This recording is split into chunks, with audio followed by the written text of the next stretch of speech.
Sadgurunath Maharaj Ki Jai, and welcome to Jagadambe Reads the Holy Books of India, Mahabharata 261. As you may remember, Krishna was saying that he was glad that Drupada was going to be in charge. The words of Drupada will certainly be respected by Bhishma, Drona, Krupa, and Dhritarashtra. He will send his family priest to Hastinapura with proper instructions. I'm certain about that. Let us all hope that this enmity between the Kauravas and the Pandavas will be brought to an end by the intervention of Drupada.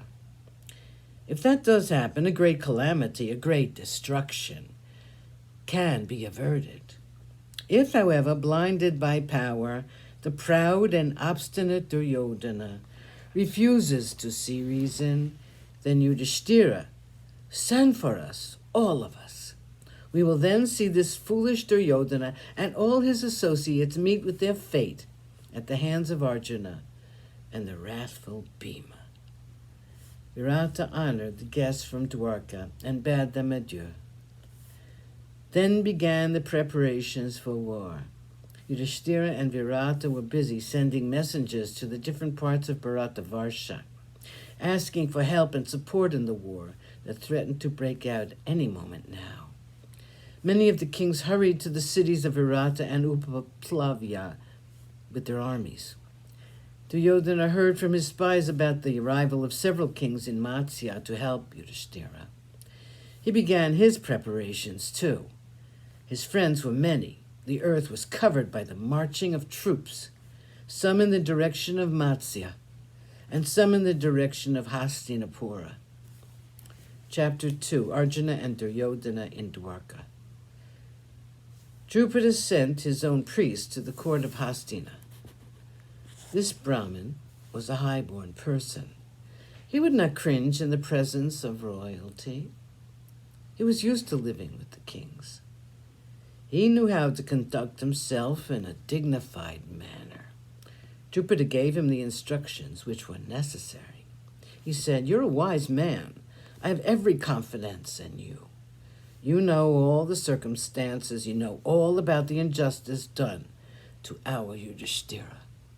You know, too, all about the Kauravas. Dhritarashtra knows how unfair he has been in the treatment meted out to the 5 Pandavas. Still, though he has been advised again and again by Vidura, he listens only to his son's words. Shakuni, of course, is the evil genius of the young Duryodhana. Having gone thus far in their journey toward death, the Kauravas will not be willing to give up the kingdom to Yudhishthira. You must therefore address your words to Dhritarashtra. He may perhaps allow himself to be led in the right path. Vidura will also add his words of advice to yours. Your words may not influence Dhritarashtra, but they may, to a certain extent, work on the minds of the righteous-minded Bhishma, Drona, and Krupa. I will now tell you my purpose in sending you to Hastinapura. When your words work on the minds of others, they will be upset. They will feel ashamed of their supporting Duryodhana. When his fighters are upset by the wrong action they are forced to do, Duryodhana will have to spend some time winning their hearts back, and their allegiance, too. This respite is essential for the Pandavas. They can easily concentrate on the assembling of armies, which will help them. We can then win to our side powerful princes who may join Duryodhana if they are approached earlier by him. Dhritarashtra may be convinced by your arguments. I have my own doubts. But still the miracle may happen, and he may be overcome with pity for the sons of his dead brother if their sufferings are placed before him vividly. You must use your discretion. Do not let your talk have any pleading in it.